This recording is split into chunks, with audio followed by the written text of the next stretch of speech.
Create your dream with Success Television.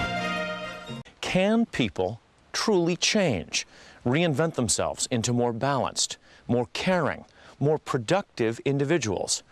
Stephen Covey, for one, says yes. And a lot of people pay a lot of money for his brand of reinvention. In fact, leaders of corporations, all kinds of organizations, pay $500 million a year for his brand of reinvention. Covey himself is a former Brigham and Young University business professor who has turned himself into a self-help mogul. And his first lesson for leaders is that they are the product of their own choices. Okay, let's start then with the 7 principles. And the first one, obviously, is to be proactive. And what fascinates me is that it jives with this notion that you're not a captive of your past. Right. Describe that for us. Well, most people tend to become deterministic, that they are a captive of their past, or of their present circumstances, or of the social weather that surrounds them, or their physical weather. For their family. Their family, their upbringing, what my parents did to me, and so forth. The question I often ask is, are you a product of nature or nurture? And almost everyone says it's nurture or a combination. And I try to make a point that it's neither.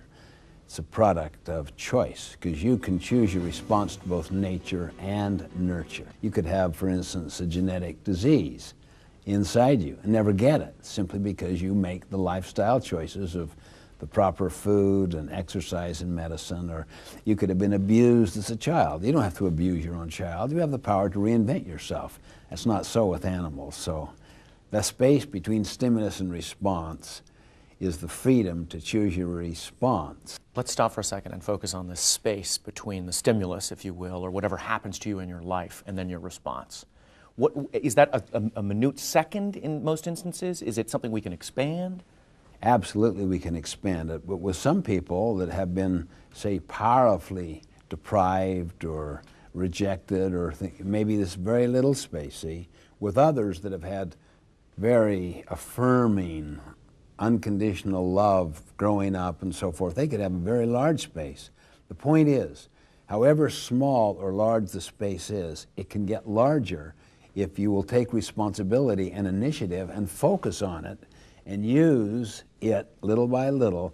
It gets larger and larger until eventually your response changes the very stimulus of your life.